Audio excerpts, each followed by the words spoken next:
পর্বে আমি আপনাদের সাথে যে রান্নাটা শেয়ার করব, আমি কিভাবে রান্না করি সেটাই শেয়ার করব। আপনারা অনেকেই অনেক রকমভাবে রান্না করে থাকেন, তবে আমার রান্নাটা খেতে আমার কাছে আমার পরিবারের সবার কাছে অনেক বেশি মজা হয়, সেটাই আপনাদের সাথে শেয়ার করব। হে এভরিওয়ান, আসসালামু আলাইকুম, welcome back to my new another cooking video.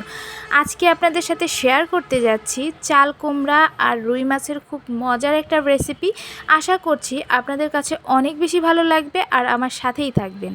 এখানে আমি রুই মাছ নিয়েছি, আর রুই মাছ অনেক সময় আমার বিশেষ করে পুরো মাছটা খেতে ভালো লাগে না, তখন আমি অর্ধেক খাই বা অর্ধেক রেখে দিই, যার কারণে পরবর্তীতে ওই মাছটা খেতে আর ভালো লাগে না।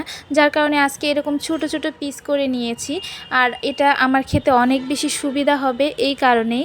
তো এটা আমাদের মূলত একবেলার রান্না, দুইজন মানুষ, 2 পিস মাছই নিয়েছি। যে যতটুকু পরিমাণ খাবে ততটুকুই জন্যই আমি এখানে রান্না করছি। প্রথমত রুই মাছটা আমি লবণ, হলুদ আর মরিচের গুঁড়া দিয়ে একটু ম্যারিনেশন করে আমি বেশ একটু কড়া করেই ভেজে নেব। আপনারা অনেকে হালকাভাবে ভাজতে পারেন বা অনেকে নাও ভাজতে পারেন, কোনো প্রবলেম নেই। তবে আমি এইভাবেই রান্না করি, কারণ হচ্ছে আমাদের বাসায় ভাজা মাছ রান্না ছাড়া কেউ খেতে পারে না, যার কারণে এইভাবে রান্না করছি। বেশ কড়াভাবে আমি মাছগুলো ভেজে নিয়েছি। তারপর ওই কড়াইয়ে ওই তেলের মধ্যে আমি আরও কিছুটা তেল দিয়ে এখানে আস্ত জিরা দিয়ে দিয়েছি। আর আমার রান্নায় আমি সবসময় জিরাটা ব্যবহার করি। আমার কাছে কেন জানি মনে হয় জিরার ফ্লেভারটা অনেক সুন্দর একটা ফ্লেভার আসে তরকারিতে, যার কারণে আমি সব সময় ব্যবহার করি। তারপরে পেঁয়াজ কুচি দিয়ে দিয়েছি। দেওয়ার পর বেশ কিছুক্ষণ ভাজার পরে এখানে আদা, রসুন, কাঁচামরিচ বাটা ছিল, সেটা আমি দিয়ে দিয়েছি। এখন এই মশলাটা খুব সুন্দরভাবে ভেজে নিতে হবে, যতক্ষণ পর্যন্ত না মশলার যে কাঁচা ফ্লেভারটা চলে যাচ্ছে সেই পর্যন্ত ভেজে নেবেন। তারপর পানি দিয়ে দিবেন ভাজা হয়ে গেলে। তারপরে এখানে হলুদের গুঁড়া, মরিচের গুঁড়া আর দিচ্ছি জিরার গুঁড়া। আমরা এই পরিমাণ মশলাই খাই, অনেকেই ধনিয়ার গুঁড়া, সজের গুঁড়া, অনেকে অনেক কিছু খান, তবে আমরা ওইসব খাই না, যার কারণে ওইসব আর ব্যবহারও করি না। আপনারা চাইলে এখানে অ্যাড করতে পারেন। তারপর লবণ দিয়ে এই মশলাটা খুব সুন্দরভাবে কষিয়ে নিয়েছি। যত সুন্দরভাবে কষাবেন এই মশলাটা, তরকারিটা কিন্তু তত বেশি মজা হবে। তারপর এখানে চাল কুমড়া দিয়ে দিয়েছি। চাল কুমড়াটা আমি এইভাবে কেটে নিয়েছি, আপনারা অন্য শেপেও কাটতে পারেন, কোনো প্রবলেম নেই। তো চাল কুমড়া দেওয়ার পর মশলার সাথে একটু নেড়ে চেড়ে ঢাকনা দিয়ে ঢেকে দিয়েছিলাম। ঢেকে দেওয়ার পর দেখবেন যে কিছুটা পানি উঠে যাবে।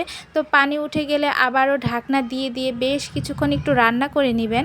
তো দেখতে পাচ্ছেন এই পর্যায়ে আমি আবারও ঢাকনা দিয়ে ঢেকে দিয়েছি। দিয়ে দেওয়ার পর এই পর্যায়ে একদম পানিটা একদমই শুকিয়ে গেছে। তো এখন আমি পানি ব্যবহার করব। এখানে আপনারা চাইলে গরম পানিটা ব্যবহার করলে বেশি ভালো হয়।